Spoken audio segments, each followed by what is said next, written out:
Hello everyone and welcome once again. Okay, so today's lecture is about very important theory of macroeconomics which is given by J.M. Keynes, and that is liquidity preference theory. So without any delay, let's start with today's session. First, let's understand what is the definition of this liquidity preference theory. Basically, the liquidity preference theory of Keynes states the relationship between interest rate, liquidity preferences, and the quantity or supply of money. So it says that this theory was given by Keynes, and what does it explain? It explains the relationship between interest rate, liquidity preferences, and the supply or demand for money.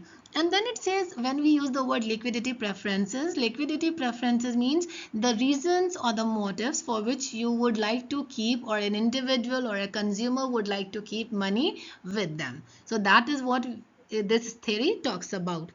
It explains the preferences for money or liquidity and the reasons to demand and get a high interest rate for long-term financial assets. So it also mentions that what are the reasons for keeping the money in liquid form and the reasons when they can get a higher interest rate, where they would like to keep that money. So all this theory explains. So this is the basic definition which is given by Keynes. Keynes, the full name of Keynes, we call it as J.M. Keynes. So that is John Maynard Keynes.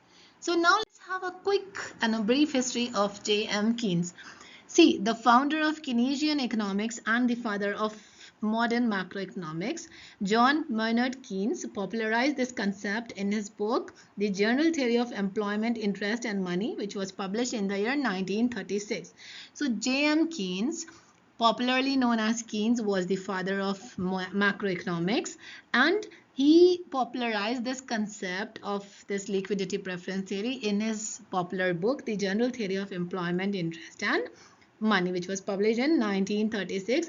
And what he explained in that book, explaining the liquidity preference framework, analyzing the determination of equilibrium, interest rate based on the demand and the supply for money.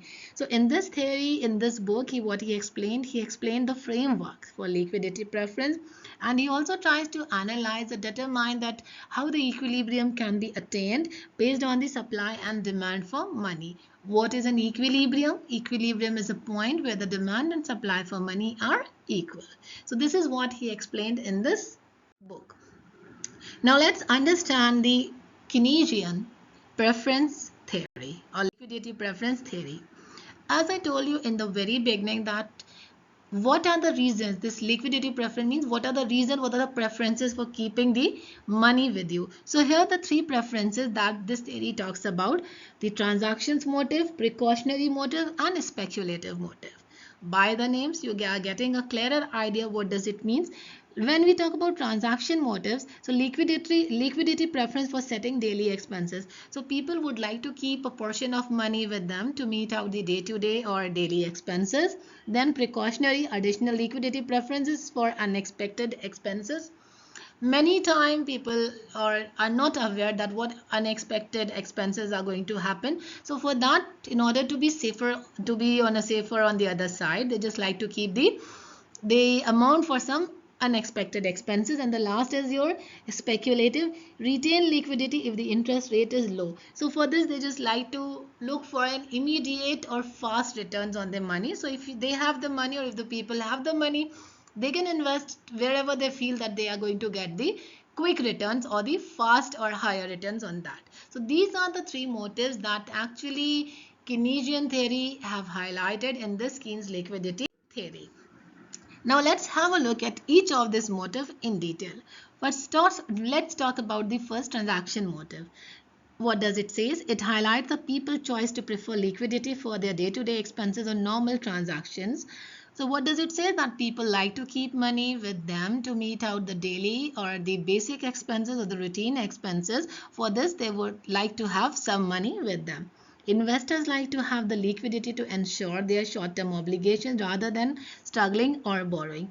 And if you talk about investors, they too like to have amount of money with them so that they can manage their short-term requirements, and instead of asking and borrowing from others, it is more advisable to have a portion or have an amount of money with them. The amount of liquidity is directly proportional to the income level. It says that the amount of money, the liquidity, the amount that you are keeping with you, is directly proportional to the income level. When we use the word directly proportional, it means that the higher the income, the higher the liquidity. Or in simple words, the more you earn, the more you can keep or you can save for yourself or for the daily expenses. The higher the income, the more it is used for increased spending, like paying rent, buying groceries, and managing bills are short-term obligations. So as I told you, it's directly related. So more the income, that for example, income is more, definitely you can keep like larger portion for meeting out your expenses and obligations. Maybe, as I told you, basic and routine expenses from paying your bills to grocery and managing other daily requirements.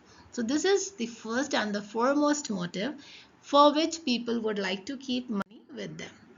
Next comes the precautionary motive. As I told you, the unexpected expenses, that is not yet clear but can happen. So what does it say? Cash plays an important role in everyone's life, specifically in the times of crisis and emergency. Precautionary demand reflects the need to cover abrupt expenditures, contingencies, or unforeseen opportunities. Hence, this is another motive explained by the liquidity preference theory for retaining cash. Now we know that cash is an integral part or the important part for any business, or you can say this is the lifeline for the smooth running of the business. And many times it is a requirement to have some amount of money with them. Why? Because you're not known of the uncertainties or the unforeseen emergency that is waiting for you at the other end. So what happens if you have money with you, you can easily cope up with that time of crisis. God forbid if any emergency or crisis happen. So if you have a reserve, if you have a portion, or if you have your saving that you can utilize to meet out that tough time. So for this reason, people like to keep money with them. So the first was the transaction to meet out the daily expenses. Now this is the precautionary, where they keep money in order to face any unexpected or unseen circumstances that may happen in future. Then the third one, it says the speculative motive. Speculative, as I told you, the immediate return, the fast return, or the high return.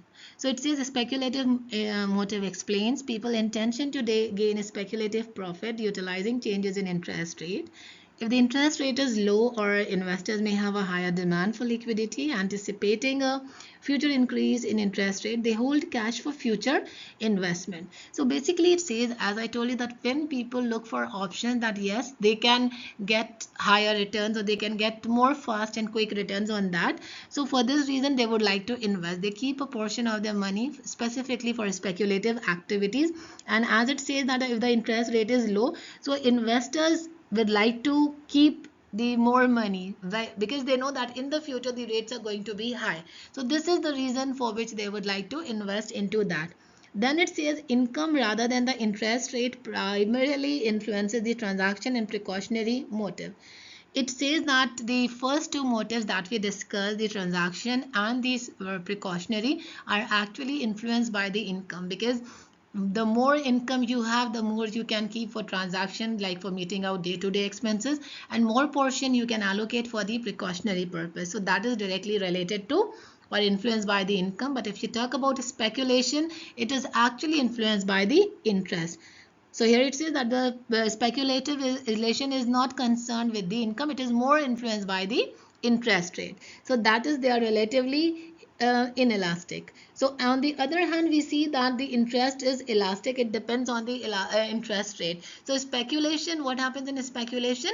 Interest rate determines that whether they have to invest, whether they have to go ahead or not. But for the next two methods, so the first two methods that we discussed, the transaction and the precautionary method, the motives, what happened, the income plays an important role. So these are the three main motives or the three main reasons for which people like to keep money with them in liquid form. Liquidity means the money, the available cash, and preference means the choice. So this theory actually explains the choice of the people, for which the three main choices for which they would like to have money, so they can use it in the right way at the right time. Now, let's have a look at some of the limitations. First limitation is that little or no focus on the presence of exogenous elements like uncertainty. It says that it is not focusing on the elements like uncertainty. Just mention that it may happen. So this is not clarity, much clarity about that. Wealth is an exogenous element whose presence is not explained by the theory. And it also says that not at any point they have explained anything about the wealth. They only mention that it is directly related to income, but there is not in any way it was highlighted and explained clearly. Then it says that assumption of a constant employment rate. It says that they talked about that income is more, but they didn't talk about the employment is not going to be the same. Maybe they are assuming that everyone is earning, but this earning is also uncertain. At times you are earning, and at a later point of time maybe person is laid off or retrenched from the business or the company. So they need to understand it from every perspective. Then explanation always specifies either hold cash or invest in bonds. Another limitation that they highlighted, or the major limitation that is put forward by the economists, is that this theory only talk about keeping cash or investing. No third aspect have been highlighted, though there are many, but only it figures or it works on only the two areas. And but it says that it only considers cash and like investing. No other aspect is covered into this specific theory. So these are the limitations which have been highlighted, because as you know everything has certain pros and cons. In the same way this theory has also these limitations as put in by a number of other economists. So this theory explains the three main reasons for which the money is kept by the consumers. I hope this lecture has actually give you a deeper and a clear insight of what this preference theory or liquidity preference theory is. I hope that will make sense to you and that will clear all your doubts. In case of any other doubt and query, you are always welcome to come up with your suggestions, with your ideas, with your doubts that you have for any of the topic, and do let me know whatever topics you want me to take up for the next sessions. So that's all for the day from my end. I hope you all have a great time and great learning experience. Stay blessed. Thank you everyone.